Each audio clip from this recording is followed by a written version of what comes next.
Hey guys, welcome back to Economics and Comics. So we are back from the movie Serenity. I'm with. I'm Mike Massey. And I'm Joel Massey. Thanks for having us back. We're Thanks for from having us. GoneWithTheTwins.com.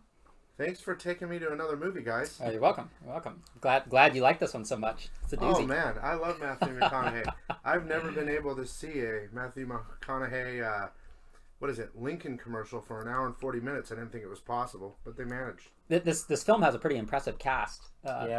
Considering it's a January release. And the star is Matthew McConaughey. It has supporting actors Anne Hathaway, Diane Lane, Jaimin Hansu, Jason Clarke.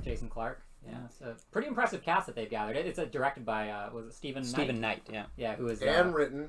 Yeah, he was the creator of the movie Locke that starred Tom Hardy. He also, interesting bit of trivia, he created the Who Wants to Be a Millionaire game format.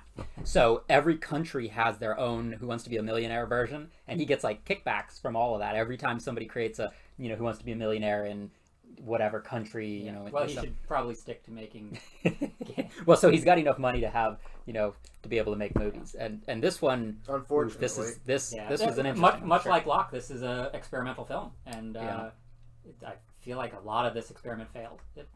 So on the outside, you want to tell us briefly what the plot is on the outside, the surface level. Yeah, so Matthew McConaughey is kind of this washed up captain of a boat named Serenity, and he charters tourists to go out there and catch tuna.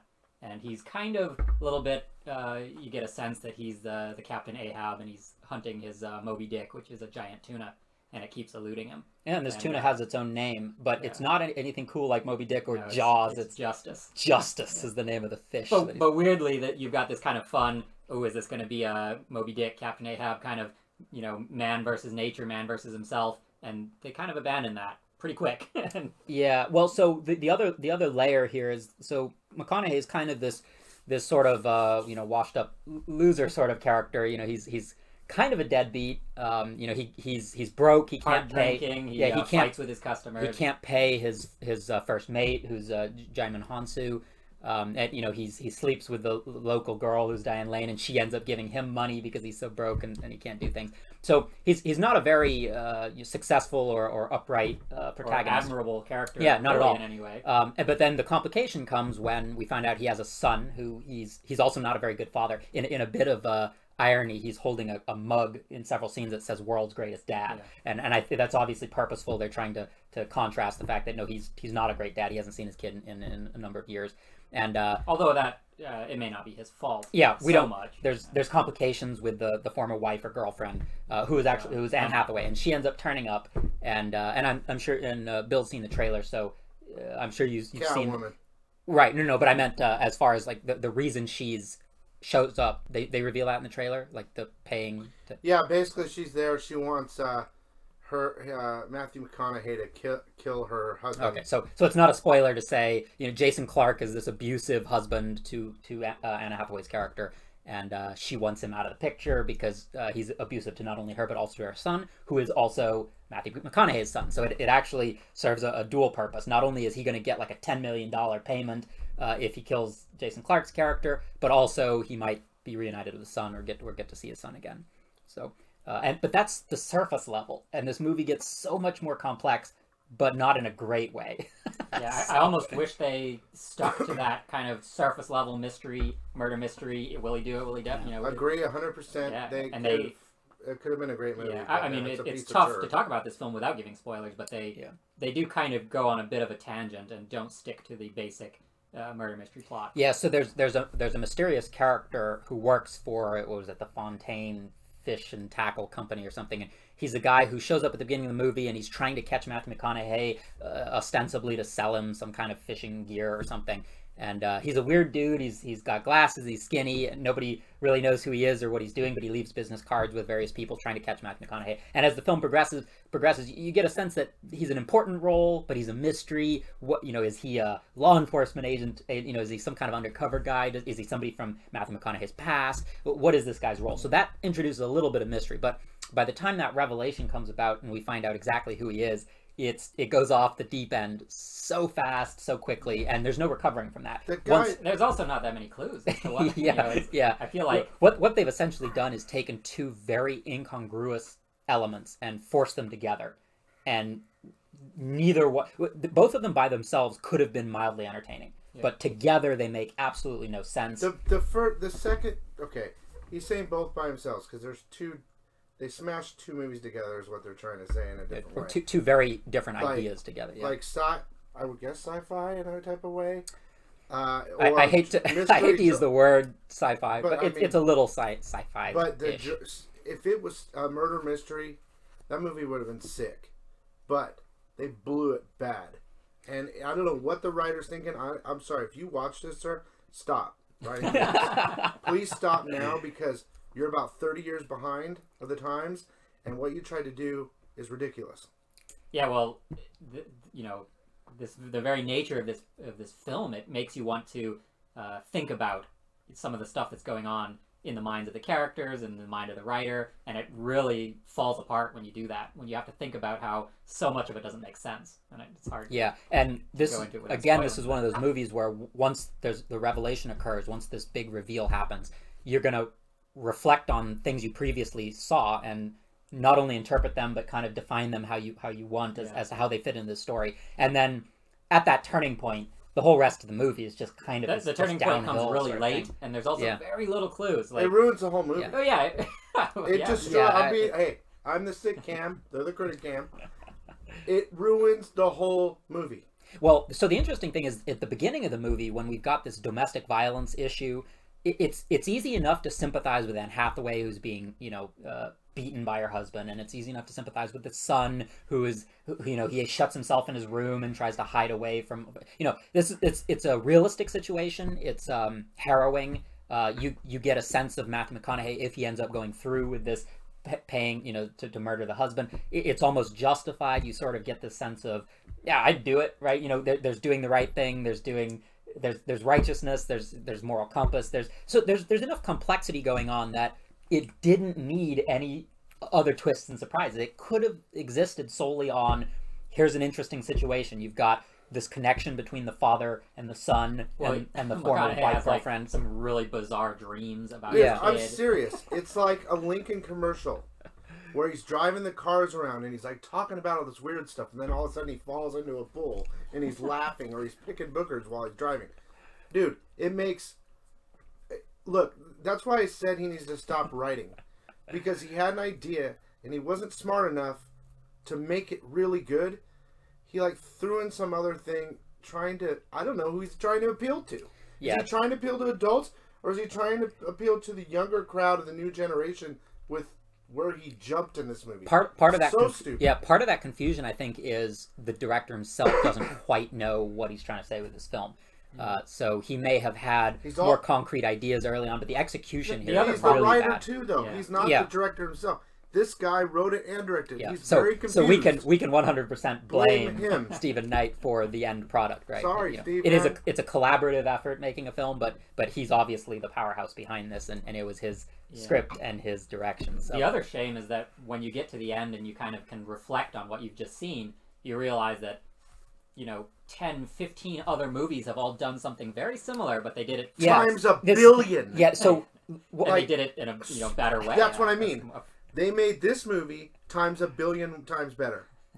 I could say it. I don't want to. Could I say another movie? That's the big problem. I don't think you want to reference other movies, because as soon as you reference another movie, people are going to know what part of the twist is. Yeah, we don't want to. Yeah, and really, if you're a huge Matthew McConaughey fan or an Anne Hathaway fan, or this movie looks interesting from the trailer or something, if you see it free or however you end up stumbling upon this movie, it's best not to know what's going to happen, so that when it does, you can have that fresh perspective and you can kind of assimilate what you will about the details that are going on. I can't say Matt McConaughey's been in a movie that this guy was trying to achieve, kind of.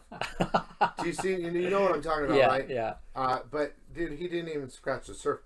I don't know what happened. I know the movie. I know what it meant. I know what he was trying to do. Yeah. But it was so lame that I'm going to be harsh because I don't want these people to go see it. I do not want my crowd to go see this because they will be pissed off. I would have rather been a murder mystery. I thought with this cast of characters that it was impressive going to cast. be good. Yeah. You know what it reminded me at the beginning a little bit was Sleeping with the Enemy, a very popular film from in the 90s, right? Is that Harrison Ford? No, it was Julia Roberts, and she's in an abusive relationship, so she tries to fake her own death so that the husband lets her go, you know, but then later on he figures out, oh, she's not really dead. She's assumed an alias and living in another place, and so he tracks her down, and so she's got to deal with that. And this one kind of has that same sort of vibe, but you get the extra level of she's using her former husband or former boyfriend, whoever Matthew McConaughey is, to exact revenge. There's also numerous films where the woman tries to hire the man to kill her husband. Yes. So, what's that one with the teacher? Nicole Kidman was in one. Right? Yeah, To Die For, something like that. It's not an uncommon plot. I will say, despite neither aspect of this film was a very uncommon. But the merger of the two. This movie is very compatible almost. This movie is very unpredictable. But that is not a great substitution for entertainment value. So while what Stephen Knight has done is essentially given you a movie where when you see the twist, when the twist is revealed, you're like, wow, I never saw that coming. But that's not great. There's no satisfaction in unpredictability. I didn't see it coming, no. Did you see it coming? Of course. Well, you saw the meat and potatoes of that twist coming early on? Yeah, I mean, no, you did. No, dude, they gave so many. Well, maybe it's because they gave maybe a few hints here and there that something weird is happening, or something weird is some things aren't quite going how you think they are, or you know, but they don't. There's so little clues as to what actually is happening. It sucks. Hey, it's a difficult film to talk about, to be truthful, because that the twist is so potent. It has such a large impact on everything that happens before it and after it. But it's a dumb twist. It is. Well, and that goes back to it's not enough. It reminds me in many ways of like an M. Night Shyamalan film, which is relevant since we just saw Glass and the Unbreakable trilogy. In many of his earlier films, Shyamalan was substituting quality and execution for a twist, and that might have been to some audiences that was enough. They were expecting it of him, and when you reach the end of something, you say, "Wow, I didn't see that twist coming." Some films the twist is so good it makes you forget about. I'm reminded of something like The Happening, which was one of his least successful movies, where the twist comes and you think that's just ridiculous. So he's built the whole movie on a twist, and this one in many ways is done the same way. There's this twist that he's built the movie upon, but when you reach it and you see it and you digest it, you're like, this is terrible. Oh. So yeah, it's unfortunate that the whole movie revolves around that. This wasn't one of those movies where I go with them and it's full of people like winning contests. This was a private. It was screening, all critics, right? There was 30 people, if that, maybe only 20. I looked around when it was over, and everyone was just like, and they're harsh. Don't get me wrong, but I try to find something good in the movie, and even Shyamalan stuff with his twist, I get what you're saying. Even his worst movies aren't as bad as this. Ooh. I don't know about that. No, yes, you do. I don't know. You think about it. What's his worst movies? The Happening, maybe? I would watch bad. Happening over this again. That's what I'm saying. I mean, but you just saw this movie, so true. If you had the choice between Happening and Serenity, you would choose The Happening because you haven't seen The Happening since it came out in 2008. I would watch The Happening back to back with itself. No, you wouldn't. I would watch it in reverse in slow motion, not knowing. Well, in reverse, that's tough. The best part of this movie for me was my popcorn, because I'm on a diet. So when I had that popcorn, it was like my carb. That was your cheat day. Best part, and it even made me feel sick. But the movie made me feel sick. So that's like somebody who eats dairy even though they're lactose intolerant. Yeah, like, it tastes so good. I'm going to deal with the sickness. I think one of the things that makes it even a little more disappointing is that they gathered such an impressive cast. I don't get it, and it's a shame when they waste. Because these are talented actors. What that means is that McConaughey and Hathaway and some of these other players, they had confidence in the script, and they thought people will connect with this, or they needed a paycheck. Well, that's always a possibility. Yeah, I can consider that, but McConaughey usually, I think he usually goes after projects. Hey, what's he been doing recently? Lincoln commercials? Hey, I'm sure he's been. Those Lincoln commercials are better than this movie. Yeah, well, and they're weird, and they don't make any sense, and that's what. That could describe this movie. That's what I'm saying. It was an hour and 40 minutes of a Lincoln commercial. You're still wondering why he did that. Not even the movie. Why did he do the movie? Like, The irony is after that True Detective, that guy had it made. this director's previous film, Locke, is about a guy who's just driving a car the whole movie. Yeah, and that was another experimental film. So it's obvious that Stephen Knight clearly likes experimental films. He likes coming up with ideas that are somewhat unfilmable and filming them. Because Locke, I thought, while Tom Hardy's portrayal in that was he did a very good job. The basic concept, that what an impossible pitch, right? How do you greenlight a concept of a guy's in a car the entire movie, and all of these things all the people he interacts with and all the things he accomplishes are done over a phone in the car or on speaker. That's the nice part about being the writer and director, is you have complete control over. If you're self-funded, you can do whatever you want. It only works if you have good ideas, and this one was just not a good idea. And he had the funding to make this movie and pay all these actors and all that. But the problem is, what he tried to do in this movie isn't new. No, it's like he's like behind 30 years. Yeah, and the concept of mashing these two ideas together is new, but it's not an idea that worked. No, but what I'm saying is, his idea in this movie was 30 years ago. Now, let's just pretend the initial idea, if you go, don't see it. But if you do, the first time they ever thought of this type of idea was 100 times better than this idea now 30 years from now. It's that bad. Yeah. Even if this movie had been made 30 years ago, I think it still would have been rather disappointing. I feel bad for the actors. That's how I'm coming out of this. Well, I will say this is a January release, and this is notoriously in Hollywood known as the dumping grounds when they release films that they have no other way of marketing. So if it's not a big superhero movie, if it's not a Valentine's movie, if it's not a Halloween horror movie, this is just where they can kind of throw it out there and hope that maybe somebody will go to the theater to see it, and these big name stars might attract somebody. But I think the studio knows that this is the only place they can get rid of it. That's interesting, because when I was looking it up, I wanted to watch the review. These guys don't watch previews, but I wanted to watch the preview because, they said, I asked, can I go to a movie? Let's go see Serenity. I'm like, you mean the Serenity movie? Or the other 10 movies called Serenity? Yeah, but that's another thing that really annoys me. But why do you pick that name? Anyway, I looked it up, and there was a date on there for October. So it may have had a limited release. They were going to put that out, but instead there was too many big movies, probably Halloween and all the other goodies, and then all the other stuff to fight against this. So what other movies coming out this week? I mean, they probably have no battling. It's sparse in January, because usually what happens too in January is that, especially in other countries, they will release films that came out in December in the United States. So like in the UK, for example, there's a lot of the awards contenders, and the Oscars just got nominated today, or released. The nominations list came out today. But a lot of those films start opening wide in other countries, and these are films that already had to have limited releases in December in order to qualify for the Academy Awards and various other awards. So to sum it up, 6 enthusiastic thumbs up, right? Well, I will say there's one thing in here that I was a little disappointed at. They bring up one major thing, one more thing that you were disappointed. They brought up an interesting concept, which is an existence without consequences, and they didn't run with it at all. And I thought momentarily there was one thing that I like that they brought this up, but then when they just ignore it and then go on this wild tangent downward spiral, they really lost. Yeah, what little bit of interest. I feel like the film started fairly strong and then quickly went down. Yeah, well, even the writing's bad, guys. Yeah, I mean, even at the beginning of the movie, on the outside, this is a thriller, and a lot of the opening moments were slow and not very thrilling. Yeah, so they used music to try and amp things up when there's not really any action going on. What's her name? Catwoman. She comes in, and her first lines are stupid.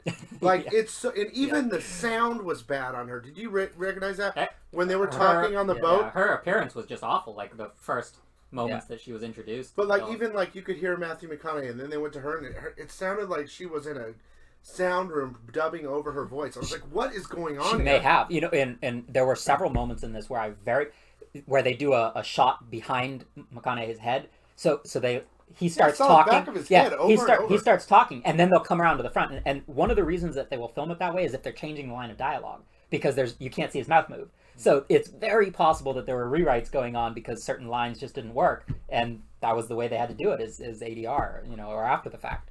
So that makes sense. Well, anyway, I mean, overall, we're going to wrap up. You guys are usually pretty harsh on good movies, so is there a possible 0 out of 5?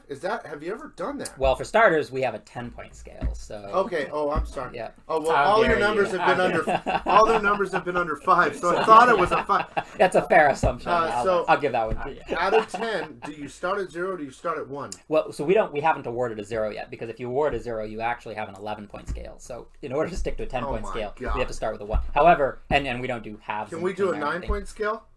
And start with 0? That's correct. We originally did an 11-point scale to go to 11, like Spinal Tap, right? That was our reference to. But anyway, no, we don't award a 0. 1 is usually reserved for absolutely unwatchable things. So I don't know that this was unwatchable, but this is going to get a pretty low score, sadly. Oh yeah, I forgot. If you want to see the review on it, go to gonewiththetwins.com. They'll give you their number on it. And I can do whatever I want on my show. So if it was a 0 out of 10, because I'm going to give it a 0. It's a 0. Harsh critic. It's that bad. You thought we were harsh critics. It's that bad, guys. I mean, although you can see some nice fishing water and some ocean and some nice views, it's the only thing that's got to go. You get to see Diane Lane's legs. You get to see Matthew McConaughey's butt like 17 times. That's true. I don't know what that's about. The guy's proud of himself, right? So he probably. No, it was the writer-director. I wouldn't be surprised. I wouldn't be surprised if he said, "Hey, can we do a scene where I jump into the water naked or something?" And Stephen Knight said, "Sure." No, dude, they were Some more redoing tickets. Nirvana, bro. He was reliving his Nirvana thing. That was ridiculous. I'm sorry, guys. 0. Trust me. Harsh critic. Not sick. Sick. So, thanks for joining. Hey, by the way, guys, if you're watching this, release date is Thursday. We can put this up or whatever. Yeah, there's an embargo on it. Yep. Saturday night, I'm coming back live. These guys are going to be my first guests, and I'm going to have a huge lineup. It's going to be incredible. Not sick, just incredible. It's beyond. I've already It's so said it. beyond sick. Yeah. Well, hey, thanks so much Yeah, for thanks for inviting us inviting again. It's always a lot of fun to do these with you. And sorry the movie wasn't better. hey, but that's what we're here for, guys. See you later.